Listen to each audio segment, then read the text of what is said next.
네, 세 분 어서 오십시오. 안녕하십니까?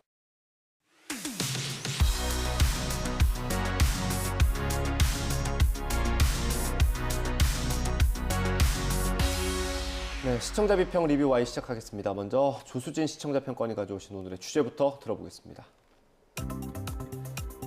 지난 9월 23일 제19회 아시안게임이 중국 항저우에서 열렸습니다. 코로나19로 한 해 미뤄져 열리게 되면서 관심이 더욱 높았는데요. 이처럼 스포츠 경기는 전 국민의 관심사가 큰 미디어 이벤트입니다. 그런데 중계권의 문제로 언론사의 보도는 쉽지가 않은데요. 이런 가운데 YTN은 이번 아시안게임을 어떻게 보도했는지 살펴봅니다. 네, 아시안게임 성황리에 막을 내렸습니다. 우리나라는 3위를 했고요. YTN 보도 어땠는지 평가원님부터 좀 보겠습니다. 네, 먼저 이제 아시안 게임이 국제적 대회이다 보니까 국제관계 배경을 아는 것도 유용하고 경기를 관람하는 데 필요해 보였습니다. 중국, 인도 국경 갈등에 대한 히스토리, 중국이 스포츠 게임을 어떻게 이용하는지 잘 보도해줘서 흥미로웠는데요. 중국, 인도 국경 분쟁 지역 출신 선수, 사실상 입국 거부, 인도 강력 반발이라는 제목의 보도였습니다. 중국 정부가 항저우 아시안 게임에 참가하려던 인도의 국경 분쟁 지역 출신 선수들을 사실상 입국 거부한 사태를 보도했습니다. 정치적 갈등을 극복할 것이라는 그런 기대를 했던 국제 스포츠 대회에서 이렇게 발생한 그런 안타까운 소식이었는데요. 중국, 인도 국경 갈등에 대한 설명이 그리고 이제 중국이 아시안 게임을 어떻게 이용하는지에 대한 내용들이 아주 유익했습니다. 지난 2022년 열린 베이징 동계올림픽 때도 중국은 신장 지역의 인권 산업과 관련해서 서방이 외교적 보이콧을 경험한 바 있고 상당히 폐쇄적인 운영 방식으로 이제 많은 비판을 받았습니다. 그러니까 이번 아시안 게임에서는 올림픽처럼 크게 불거진 것은 없지만 여러 가지 어떤 중국의 국가주의에 따른 차별과 통제 그리고 변칙 운영들이 이제 문제가 됐는데요. 이를테면 중국에 대해 비판적인 기사를 썼던 한국과 일본 그리고 로이터의 특정 기자들이 개막식과 폐막식의 출입을 금지당하거나 북한이 도핑 방지 기구의 징계를 받아서 아시안 게임에서 국기를 쓸 수 없었음에도 인공기 사용을 묵인하기도 했습니다. YTN도 경기의 어떤 이면, 그러니까 중국의 아시안 게임 운영을 둘러싼 논란을 다뤘습니다. 평가원님이 언급하신 보도를 보면은 국제 스포츠 경기에서 정치와 스포츠를 분리해야 한다는 것이 원칙임에도 중국 정부가 인도의 국경 분쟁 지역 출신 여자 우슈 선수 3명에 대해서 이제 공식 비자를 발급하지 않아 사실상 이제 경기에 출전할 수 없게 됐다는 소식을 전했는데요.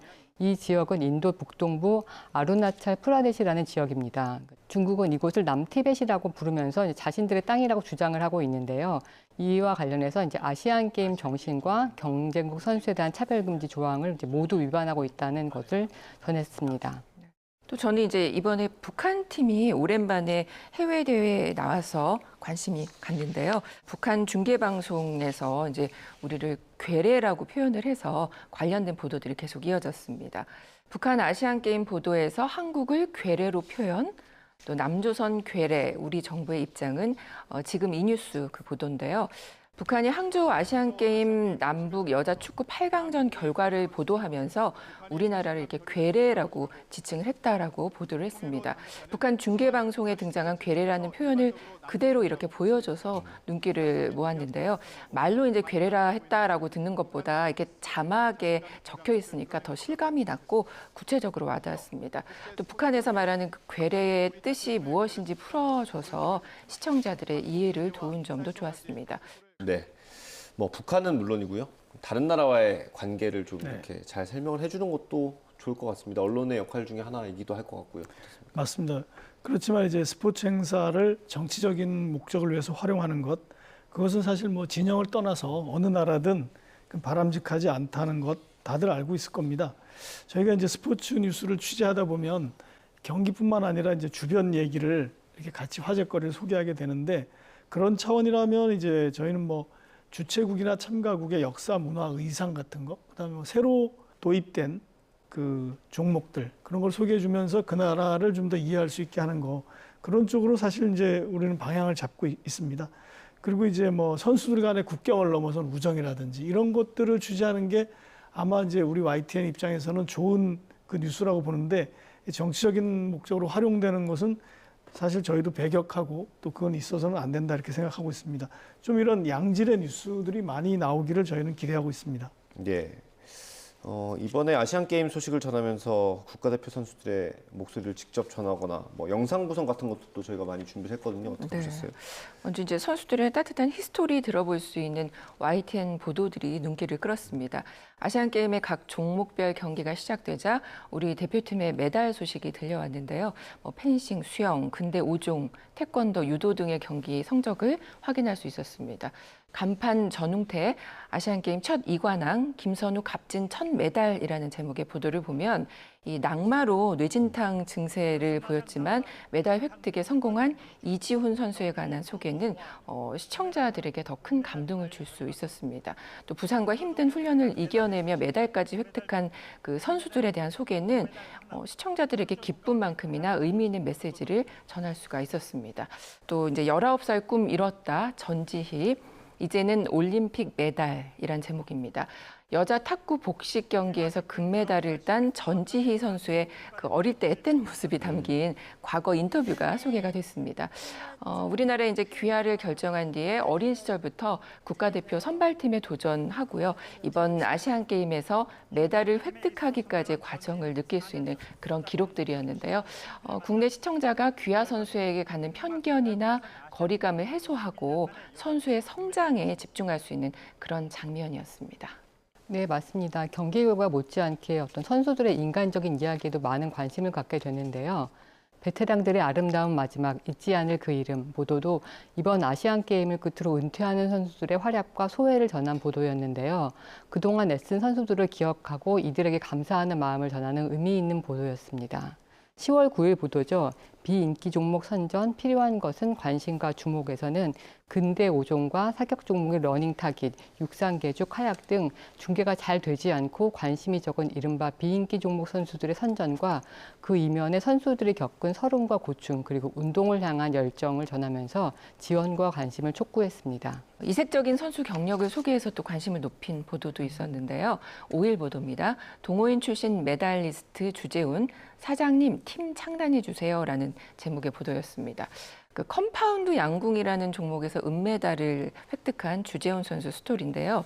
동호인 그 출신으로 아시안 게임을 위해서 1년간 무급 휴직을 내고 준비를 했다. 또 이제 인터뷰에서 팀 창단을 희망한다라는 그런 소감을 밝히기도 했습니다. 선수들의 메달 획득 소식만으로도 기뻤지만 그 평범한 직장인들의 또 다른 꿈을 실현하는 그런 모습을 보여줘서 시청자들에게 주는 감동 또 교훈의 의미가 컸다라고 보여집니다. 또 비인기 종목 그 게임도 있지만 새로운 종목과 선수들의 이야기도 눈길을 끌었는데요. e스포츠 이번 대회에서 이제 첫 정식 종목이 돼서 총 8개 세부 종목이 치러졌는데 출전한 전 종목에서 메달을 수확을 했습니다. 아무래도 첫 그 정식 종목이다 보니까 시청자 인지도가 낮을 수밖에 없는데요. 이 스포츠 종목을 이해할 수 있도록 소개한 보도가 이어졌습니다. 9월 22일 보도입니다. 47억 아시안인의 축제 항저우 아시안게임 내일 팡파르 또 공항 뒤흔든 슈퍼스타 페이커 이번엔 꼭 금메달이라는 제목입니다. 항저우 아시안게임 개막을 앞두고 이제 코로나로 1년 지연돼서 시작한다며 항저우 아시안게임의 슬로건, 참가국 선수 규모, 대회 종목, 우리 대표팀의 목표, 항저우 도시 소개 같은 다양한 정보를 제공해서 시청자의 관심을 높였는데요. 다만 이제 이 스포츠와 같은 종목은 시청자에게 생소할 수 있는데 다른 종목처럼 선수들이 경기하는 그런 자료 영상을 조금 추가한다면 시청자 이해를 높이는 데 도움이 될 것 같습니다. 저도 한 가지 좀 아쉬운 부분을 말씀을 드리고 싶은데요. 그러니까 과거 스포츠를 약간 전쟁에 비유를 하거나 이제 국제 경기에서 이제 국가주의나 애국에 이제 호소하는 경향들이 있었습니다. 이를테면 선수들을 태극전사라고 부른다거나 선수들이 은메달을 따고도 막 죄송하다라는 말을 해야 했던 어떤 시절도 있었는데요. 이제 시대가 변하면서 선수들도 자신의 기량들을 펼치고 시청자들도 스포츠 경기 자체를 즐기는 분위기로 많이 바뀌었습니다.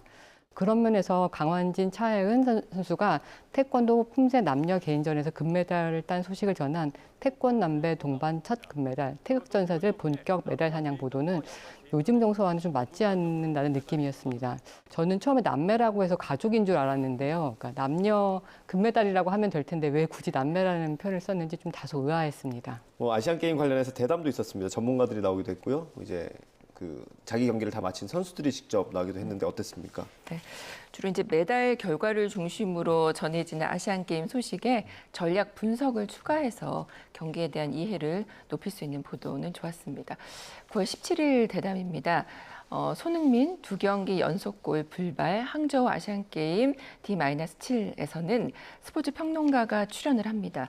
손흥민 선수의 성과를 비롯해서 축구뿐만 아니라 아시안게임 관련 종목별 대표팀의 전략을 들어볼 수 있었습니다. 또 높이뛰기 우상혁 선수, 수영의 황선우, 김우민 선수의 가능성을 확인해보는 그런 시간이었습니다. 또 늘 전통적으로 강세를 보이는 양궁, 펜싱, 골프 외에도 비인기 종목, 또 새롭게 등장한 브레이킹 댄스, 카드 게임, e스포츠 등을 언급하면서 아시안 게임 시작 전 시청자의 기대감을 높이는 그런 유용한 대담이었습니다. 이어서 10월 5일 보도입니다. 뉴스앤 이슈, 포털 다음 중응원 댓글 논란, 여론 조작 대 야 포털 길들이기라는 제목의 대담은 한중 아시안게임 축구 경기에 등장했던 중국 응원 조작 문제에 대한 정부의 범부처 TF 구성의 배경을 설명을 합니다. 이에 대한 야권과 네티즌의 비판이 있다는 점도 함께 언급하면서 대담이 진행되는데요. 이후 이어지는 6일 응원 조작 범부처 TF 수사 착수, 포털 길들이기 과잉 대응 비판이라는 그 제목의 보도를 통해서 정책에 관한 대중의 다양한 이해가 있다는 그 사실을 확인할 수 있었고요. 자연스럽게 이제 이번 응원 조작의 그 매크로 문제에 관련된 거 여기에 관해서도 생각해 볼 수 있게 됐습니다. 다시 보기로 이제 기사를 많이 보셨을 텐데 영상을 확인하기가 좀 쉽지 않으셨다고요? 네, 그러니까 맞습니다. 저희도 보도를 이제 분석을 해야 되는데도 쉽지가 않았는데요.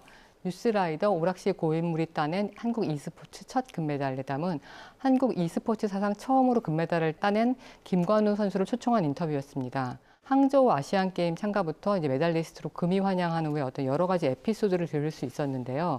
다만 경기 화면이나 선수 인터뷰가 담긴 대담인데 영상으로 다시 볼 수가 없었습니다. 아마 저작권 문제 때문일 것 같습니다만 좀 시청자 입장에서는 아쉬웠습니다. 아마 이게 중계권 문제로 인한 건데요. 미디어 환경이 변하면서 드라마, 영화 같은 거는 실시간성이 사실 중요하지 않아졌죠. 그래서 보고 싶은 시간에 몰아보기도 합니다. 그런데 이제 스포츠는 실시간성이 중요한 장르입니다.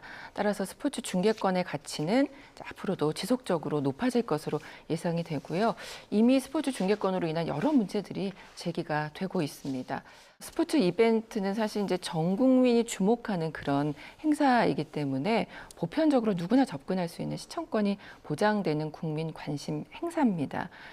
시민 집단 의식을 함양하기도 하고요. 집단 간 균형을 유지하는 데 기여한다 해서 민주적 효과를 발휘하는 것으로 중요한 문화의 한 요소라고 말하기도 하거든요. 그런데 이제 스포츠 중계권 유통 구조가 상업화되고요. OTT 서비스가 등장하면서 미디어 시장이 확대되고 있습니다.